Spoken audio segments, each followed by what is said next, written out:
Hola, yo soy Raquel y el día de hoy les voy a platicar de los libros que leí en noviembre y los primeros días de diciembre.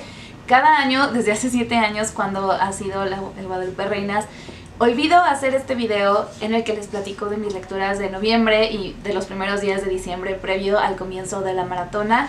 Y este año decidí que no podía ser así, porque por lo general esos libros quedan como en una especie como de extraño limbo en el que yo luego ya no los menciono, al menos no los menciono mucho en el canal. Y estos que leí, la mayoría me gustaron mucho, son libros muy buenos y quiero compartírselos por lo mismo, entonces pues no podía quedarme sin hablar de ellos. Vamos a empezar con el primero que terminé en noviembre, que fue Sangre Joven de Sasha Lawrence. Este libro en realidad lo estuve leyendo durante octubre, pero pues no lo pude terminar hasta noviembre. Es la historia de una sociedad en la que los vampiros ya no pueden alimentarse de los humanos debido a una extraña enfermedad en la sangre que es mortal para ellos, y entonces se creó un sustituto de sangre y toda la sociedad vampírica se organizó alrededor de este elemento. Y por lo mismo de que ya no pueden morder humanos, no pueden hacer nuevos vampiros, comienzan a reproducirse entre ellos. Y de esta manera existen los Sangre Joven, que son los vampiros nacidos como vampiros y que pues ahorita ya están como adolescentes más o menos. Es la historia de una de estas chicas de Sangre Joven que sueña con ir a una importante academia, a una escuela en la que asisten otros Sangre Jóvenes, porque ella siempre ha estado aislada de toda esta sociedad por su madre y logra conseguir una beca para entrar. El problema es que cuando llega se encuentra con la que fuera su mejor amiga de la infancia que la traicionó, y pues además también se encuentra con que pues todas las cosas no son precisamente como ella esperaba que fueran a ser en esta escuela, ni tampoco todo lo que respecta a la sociedad vampírica. Y la verdad fue un libro bastante entretenido de leer, sobre todo me pareció bastante entretenida y creativa la idea de esta autora, que me dio mucha risa porque dice que ella quería escribir sobre vampiros, pero le daba asco el hecho de que se fueran a morder y alimentar de los humanos, entonces decidió crear esta idea. Además es una historia sáfica también de amigas a enemigas y luego a amigas otra vez y amantes, y luego tiene también ahí como una especie como de misterio también. Entonces fue una lectura muy entretenida, no fue así tampoco de mis favoritas, pero sí me la pasé muy bien leyéndolo y sí lo recomiendo mucho. Luego siguiendo con los vampiros, leí La Sed de Marina Yusuk. Esta es una novela de una autora argentina que cuenta la historia de una vampira que llega huyendo digamos, de quienes le quieren dar casa, y se establece en Buenos Aires, Argentina, y nos va platicando de cómo es su vida, digamos, manteniéndose oculta entre las sombras, tratando de encontrar de quién alimentarse. Y luego introduce a otro personaje, a una mujer ya en la época moderna que acaba de divorciarse y que se ve, digamos, como entrelazadas ambas historias. Y la verdad me gustó muchísimo.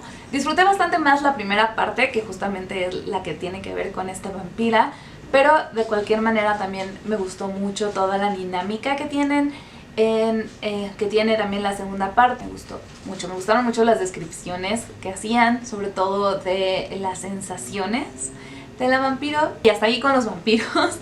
Luego leí La hija del huracán de Kasen Callender. Esta es la historia de una chica en Puerto Rico, una niña que ella por alguna razón puede ver a una misteriosa mujer que siempre la observa, piensa que es un fantasma, pero en realidad su mayor problema es que su madre la abandonó. Su madre se fue, nada más un día de pronto los dejó a ella y a su padre y solamente les mandaba cartas hasta que dejó de hacerlo, y ella quiere encontrarla de nuevo. Este libro, la verdad, es el que menos me gustó de todos los que leí en este mes, aunque sí me gustó, se me hizo muy interesante también cómo hace mención de esta parte de que los adultos le oculten cosas a los niños como en un afán de protegerlos, pero que eso solo los lastima más.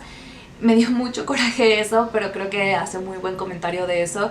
Por el otro lado también describe el desarrollo también de un descubrimiento sexual de esta niña, de cómo se va enamorando de una de sus compañeras y las cosas Es una historia, esa parte está como queda bastante secundaria. Honestamente yo esperaba que le diera como más fuerza, porque tampoco la historia principal se me hizo como muy firme. Pero bueno, estuvo entretenido el libro. Luego leí un libro que ojalá hubiera leído antes porque wow, me encantó. Me encantó. Es un libro que tenía desde hace mucho en mi librero, que es Dreams and Shadows de Robert Cargill, Sueños y Sombras. Este libro es una historia, o sea, la razón por la cual me llamó la atención en un principio es porque incluso dice que es como un cuento de hadas oscuro. Es la historia de, podría decirse, 3 niños que se ven arrastrados de una forma u otro. Bueno, uno ya estaba, pero bueno, que se ven arrastrados al mundo de las hadas. Y la manera en la que representa a las hadas Robert Cargill en este libro me gustó muchísimo, porque justo es como una representación muy apegada a todas las ideas del folclore alrededor del reino férico, del reino Seli y el Unsulí, y todas las cuestiones de cómo las hadas y en general todos los seres mágicos, digamos, tienen ahí unas cuestiones de la moralidad que los rige. Es algo que no es la misma que a los seres humanos. Básicamente esta historia comienza cuando a una pareja le cambian a su hijo por un changeling, por un niño cambiado, y a partir de ahí pues empieza a desarrollarse toda esta historia de todos de los personajes. Y luego tenemos la historia del otro protagonista, que creo que es como el protagonista principal, que es un niño que se encuentra con un genio y le pide un deseo fatídico. Es una cosa preciosísima, una cosa la verdad bien triste y muy dramática, y no tiene un final feliz, pero a mí me encantó, se me hizo súper bien logrado, también súper bien investigado respecto a todos los seres y las referencias que mete también, algunas como, podría decirse, cameos de seres féricos famosos. Terminé Mexican Gothic de Silvia Moreno García, y digo terminé porque este libro en realidad lo comencé hace 2 años.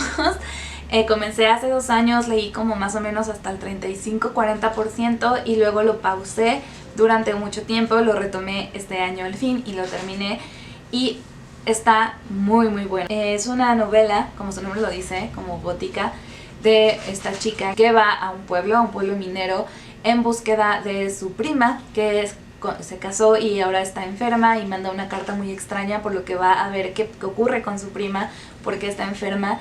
Y estando ahí pues conoce a la familia del marido de su prima, a los Doyle, que son una familia de inmigrantes ingleses que justo se establecieron en este pueblo y eran como los dueños de la mina, y son como personas súper extrañas, y empieza a encontrarse con cosas raras que tienen que ver no solo con la familia, sino con la casa y con toda la historia que tiene esta casa y esta familia, y por supuesto tratar de ver qué pasa con su prima. Me gustó muchísimo como el motivo por el que pasa todo, el desarrollo de la misma protagonista, de Noemí, de cómo se va dando cuenta de todo, y también de cómo ella también va como amoldando cosas así para poder sobrevivir a todo lo que está ocurriendo. Me gustó muchísimo también otro personaje que podría decirse que es como el interés romántico. Y sí, sobre todo me gustó mucho como la revelación, o sea, cuando ya te das cuenta qué es lo que está pasando y qué hay detrás y todas las cosas y lo retorcidas que están estas personas. Leí 5 cerditos de Agatha Christie, es también una de sus novelas más clásicas y me pareció muy interesante. Básicamente a Poirot, su famoso detective, le encargan averiguar algo respecto a un caso que ocurrió 10 años atrás, más años, creo que 16 años atrás. Básicamente en este caso se supone que la mujer de un aclamado pintor lo asesinó envenenándolo, y por lo mismo fue sentenciada a la cárcel, cadena perpetua, pero antes de morir le envía una carta a su hija, que se fue a vivir al extranjero, me mandaron a vivir al extranjero durante todo este drama, una carta en la que afirma que es inocente. Y entonces ella va y busca a Poirot y le pide que investigue si es verdad esta cuestión, y Poirot va como a tratar de ir como desentrañando este misterio que ya lleva tanto tiempo atrás, únicamente entrevistando a las personas y hablando y viendo sus perspectivas.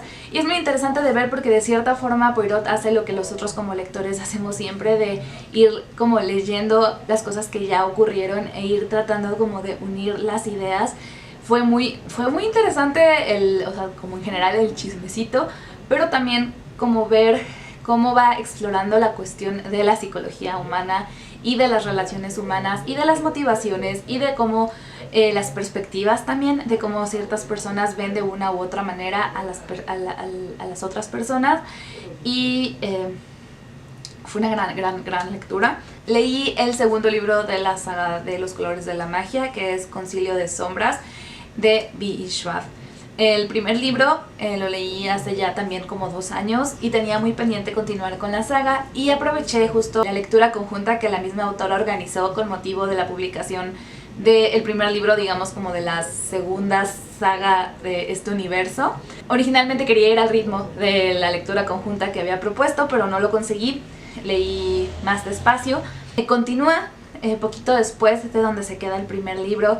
Y algo que disfruto mucho es ver más justamente de cómo todas las cosas que ocurrieron en la primera historia impactaron en los personajes, en Kel y en Lila, de cómo, Layla, de cómo Layla se desenvuelve en cosas nuevas para ella y cómo va funcionando la magia dentro de todo esto. Y lo hablo así porque, pues bueno, es el segundo libro, no puedo dar como demasiados detalles, pero la verdad es que me fascinó. Se me hizo muy interesante, también mete un elemento de un torneo de magia. Me gusta mucho cómo introduce, y a todos los personajes nuevos también que mete, me encanta también cómo va explorando la relación de Kel y Ray, de hermanos, y de también, de nuevo, como todas las consecuencias de lo que ocurrió en el primer libro. Maravilloso, maravilloso. Y por último, leí Tal vez vuelvan los pájaros, de Mariana Osorio Guma, y este libro también está súper bueno, pero también es un libro muy triste. Y a pesar de que sí tiene un tono esperanzador, al final me rompió el corazón. La historia de la misma autora, un poco autobiográfico, la historia de una niña llamada Mar que vive en Chile, y que la historia empieza cuando ocurre el golpe de estado, comienza la dictadura, y es una historia súper dura porque justamente cuenta de su historia, de cómo tienen que huir de su casa, tienen que refugiarse, y además con toda la incertidumbre respecto a su padre, todas estas cuestiones de violencia y los desaparecidos y todas las cosas horribles que ocurren desde la perspectiva de esta niña. Y yo me la pasé llorando mientras leía, pero es muy bello al mismo tiempo. O sea, la verdad es que es muy lindo verlo como narrado desde esta perspectiva, porque no es que los niños no se den cuenta de los horrores, sino que tratan como de tener esta esperanza. Y ya voy a chillar, pero sí, es un libro precioso, lo recomiendo muchísimo, y fue un gran cierre, digamos, de lectura previo al Guadalupe Reinas. Y esos fueron los libros de los que les quería platicar en este video. Nos veremos en el siguiente video. Espero que estén muy bien, espero que tengan muy bonitas celebraciones de las fiestas y que tengan mágicas lecturas.